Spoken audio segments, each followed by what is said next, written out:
Je pense que j'ai eu, dans le cas d'Emilia Pérez, plus d'influence venant de l'opéra que peut-être que du cinéma.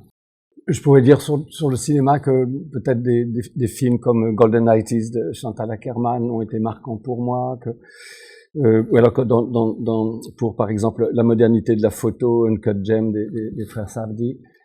Mais je crois que les influences majeures pour moi, c'est plutôt d'ordre théâtral, c'est Bob Wilson, c'est Clément Cogitor quand il fait les Indes galantes. Au tout début, Emilia Pérez, c'est un opéra. J'ai écrit comme un opéra. Ça reste dans le film, ça se sent dans le film. Donc mes influences, elles sont plus, c'est ça, c'est comme des petits opéras comme Black Rider de Tom Waits et Wilson. Et moi, une chose m'avait marqué il y a très très longtemps de ça, c'était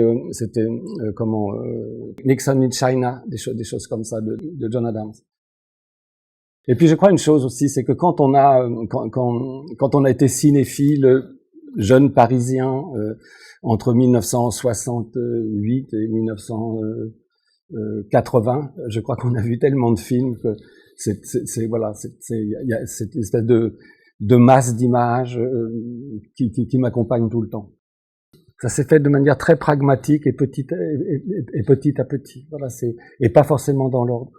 C'est que moi moi je devais écrire même si c'était une opéra, je devais écrire un scénario cohérent, comme ça. Mais Camille et Clément ont commencé à travailler. Ils pouvaient prendre une chanson de la fin ou se dire tiens ça serait bien qu'il y ait ça à la fin. D'un côté je travaillais dans l'ordre avec Thomas Bidguin. De l'autre côté, Clément et Camille se baladaient dans le projet et puis nous faisaient écouter au fur et à mesure. Alors parfois Camille me demandait de lui fournir ce qu'elle appelait des hooks, des accroches, ce que je faisais. Et voilà, mais ça s'est fait très très simplement ça a duré très longtemps, ça a duré 4 ans quand même. Dans les versions originales du scénario, le personnage de Rita, donc Zoé, avait 25 ans. Le personnage de Manitas en avait 30-35. Et que c'était une erreur complète. Et en fait, ce sont véritablement quand je les ai vus, à un moment du casting, quand j'ai vu d'un côté Carla Sofia et de l'autre Zoé Saldana, j'ai réalisé immédiatement que les personnages avaient 10 ou 15 ans de plus que ce que j'avais. Et à partir de là, tout changeait. Si je dis à Zoé, tu vas jouer un personnage de 25 ans, ça va pas le faire. Si je lui dis, tu vas jouer un personnage de ton âge, il y a une confiance. C'est tout à fait différent.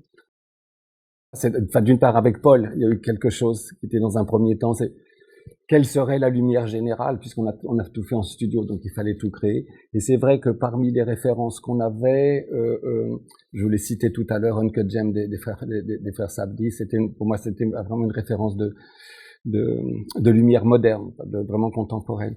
Après, avec Paul, avec Damien Jallet, avec tout le monde, on a beaucoup, avec les comédiennes, on a beaucoup répété. Voilà, c'est tout. Et les choses, en les répétant, elles changeaient, elles bougeaient. Alors, il y a un élément important aussi dans le film, dans la cinématographie, c'est le Steadicammer, c'est Sacha Nasseri. Il faisait vraiment pour moi un cadre très très marquant, voilà, très dynamique, très marquant. Mais c'est pareil, je crois que c'est un film qui a commencé à exister à travers les répétitions. Avant c'était une abstraction.